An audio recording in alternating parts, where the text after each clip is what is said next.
رب العالمین تمام جہانوں کا پالنے والا ہے۔ رب کا معنی علماء نے یہ کیا ہے، حضرت عبداللہ ابن عباس فرماتے ہیں انہو مالک الدنیا وانہو مالک الاخرى، یہ دنیا کا بھی مالک ہے اور آخرت کا بھی مالک ہے۔ رب یہ صرف دنیا میں ہی نہیں، آخرت کے اندر بھی اس کے خانے کرم پہ لوگ پل رہے ہوں گے اور دنیا میں بھی اس کے خانے کرم پہ لوگ پل رہے ہیں۔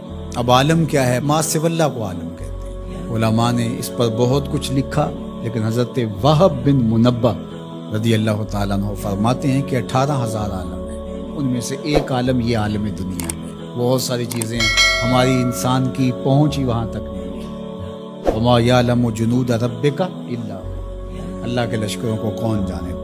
اللہ کو، وہی جانتا ہے اس نے کیا کیا پیدا کیا۔ انسانی مرغ عقل تھک کے گر جاتا ہے۔ اللہ اکبر۔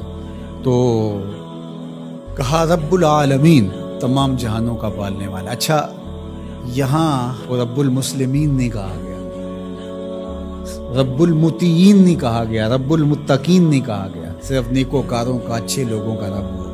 جو نہیں مانتے وہ ان کا بھی رب ہے، جو انکار کرتے ہیں ان کا بھی رب ہے۔ اللہ اکبر۔ یہ اس کی ربوبیت کی شان ہے کہ وہ اپنوں بیگانوں کو سب کو نواز رہا ہے۔ اور اگر آپ کی توجہ ہو تو یہاں ایک جملہ اور کہنا چاہوں گا۔ رب کا لفظ جو ہے وہ واحد ہے اور عالمین جمع ہے۔ رب العالمین، ایک رب اتنے جہانوں کو پال رہا ہے، ایک رب اتنے جہانوں کو پال رہا ہے۔ چلو اس سے آگے ایک اور بات کروں۔ رب واحد ہے اور عالمین جمع ہے، تو ایک رب کے کئی بندے ہو سکتے ہیں، ایک بندے کے کئی رب نہیں ہو سکتے۔ اس لیے رب کو واحد رکھا، عالمین کو جمع رکھا۔ کیونکہ اگر ایک خادم جو ہے، ایک غلام 5-6 آقا رکھے تو ایک کہے پانی لے کے اور دوسرا کہے کہ میرے حقے میں آگ بھرو، اور تیسرا کہے تو وہ کدھر جائے گا کدھر جائے گا، اور ایک آقا 100 خادموں سے بھی کام لے رہا ہے۔ تو رب کو واحد رکھا، عالمین کو جمع رکھا۔ اس لیے بندے کا رب ایک ہی ہو سکتا ہے، 360 نہیں ہو سکتے۔ رب ایک ہی ہوگا، اور ایک رب کے ہی بندے جو ہیں وہ ہزاروں ہیں۔ وہ تمام جہانوں کو پال رہا ہے۔ کیوں پال رہا ہے؟ کوئی ضرورت ہے اسے؟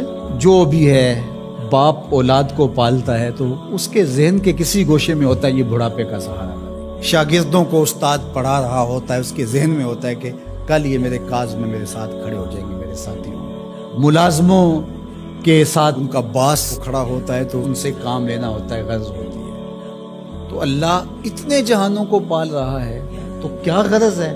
الرحمن الرحیم، محض رحمان ہے نا، اسے کوئی غرض نہیں، وہ رحمان ہے اور رحیم ہے اور یوں ہی پال رہا ہے۔ جو نہیں مانتا اسے بھی پال رہا ہے، اور جو مان رہا ہے اسے بھی پال رہا ہے۔ اللہ اکبر۔ وہ رحمان ہوا، وہ رحیم ہوا۔